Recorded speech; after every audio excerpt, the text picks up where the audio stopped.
Alright, so this is the last topic video of Lesson 1, and this one comes with a little bit of a story, and also an explanation that my son is down here playing with his cars, so you may hear noises that have nothing to do with learning math, but that's okay. It's real life here. So, here's my story about square roots.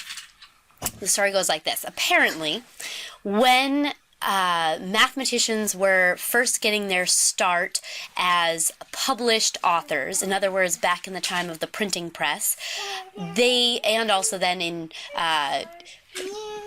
typewriters and, as they're moving along with being able to record their material with typeface, there was no way to write roots, square roots, cube roots, fourth roots, any of those types of symbolism. There was no way to write it in the denominator or in the bottom of a fraction. They just couldn't do it. So it became bad manners to ever give a mathematical proof or a paper with roots in the denominator, because nobody could retype that information after they created it. So we got into the habit as mathematicians of always doing what we call rationalizing the denominator, or making sure that there are never any roots, that the way that we write the fraction, there are never any square roots, cube roots, whatever, in the denominator of a equation. Nowadays, this is kind of like, it doesn't matter. You can write, computers can write anything you want. So the idea that we can't type roots into our denominator if we're mathematicians is like totally irrelevant now. However, we created a tradition, and I can't really justify it in any other way besides that, which says it's bad manners in mathematics to leave roots in the denominator. It's kind of like going outside without your shoes tied or something. Like somebody's going to say, your shoes aren't tied, you should fix that. The same thing is true when we have roots in the denominator of a mathematical expression. So this video is going to show you how to deal with roots if you ever find them in the denominators of your fractions. So let's take a look at this blank screen here. Let me give you an example of what I mean. So this right here, let's say we have 4x over the square root of x.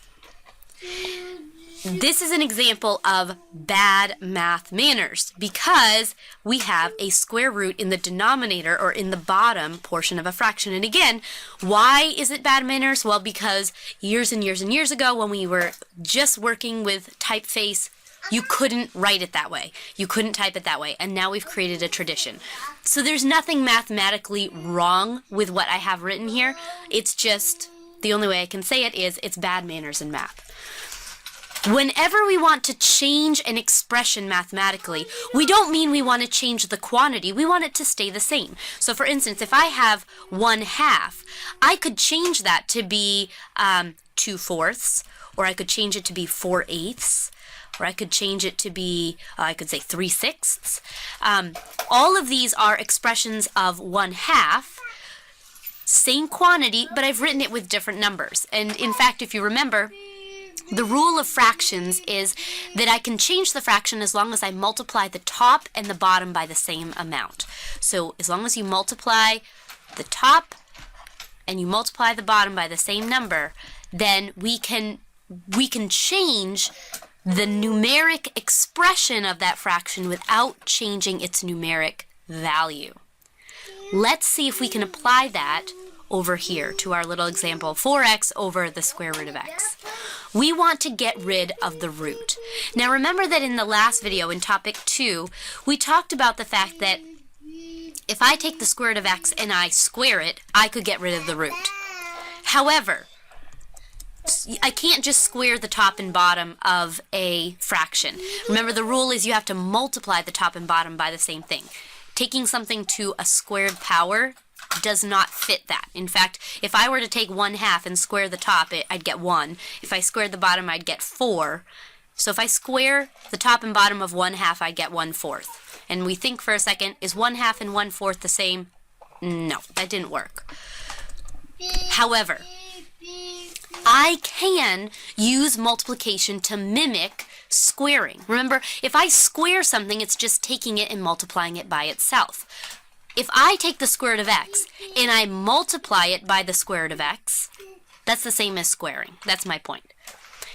Multiplication is okay in a fraction as long as anything you do to the bottom, you do to the top. So watch what happens here. Multiplying the top and the bottom by the same number. On the top, that just gives me 4x square root of x. I can't simplify anything. I just kind of jam it all up there on the top, in the numerator. 4x square root of x. On the bottom, this gives me basically the square root of x squared, or it gives me the square root of x times x. That means, if I rewrite it like this, one gets out, the other does not, and on the bottom, we just have the expression x, because the square root of x times the square root of x is just x. And that is a rationalized denominator. That just means we made it into a rational number instead of it being a square root. Rationalized denominator.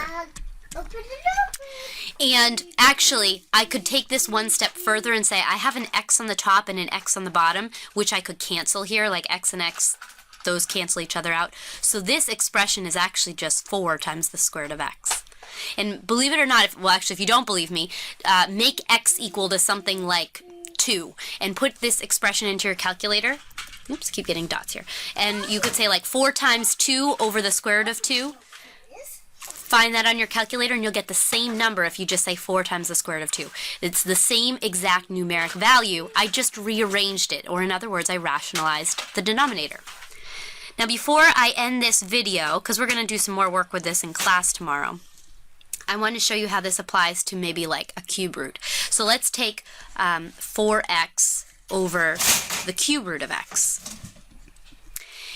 And again, I can change this as long as I multiply the top and the bottom by the same value. I can't just cube the top and the bottom. We know that if I were to take this value and cube it, I would get rid of the cube root. But I can't just cube it because that's not in the rules of keeping fractions equal or equivalent.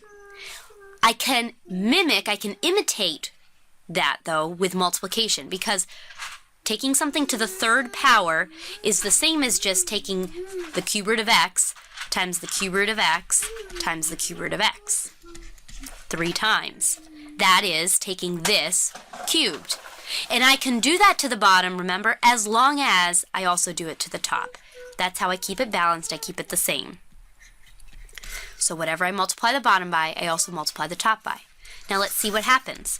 On the top, this just gives me 4x times the cube root of x times the cube root of x, which actually, if you think of that, that's just the cube root of x times x, right? Because we can write it all under 1. That could probably more nicely be written as like x squared, which I'll do before we finish. But this, by the way, is a cube root. Let me actually rewrite this. I don't want that to look like it's x cubed, because it's not. That is a root, cubed root. All over cube root of x, cube root of x, cube root of x. Remember, that's just the same as 3 x's under that cubed root. So one's going to get out and the other 2 will not. And we'll just get an x in the denominator. And once again, I have rationalized the denominator. I've used what I know about multiplication and about powers to get rid of the radical without changing the value of the fraction. This, by the way, I can make this look a little bit nicer because the x on the top and the bottom cancel again, just because of the type of problem it is. So this would just be 4 times the cube root of, this is really x squared.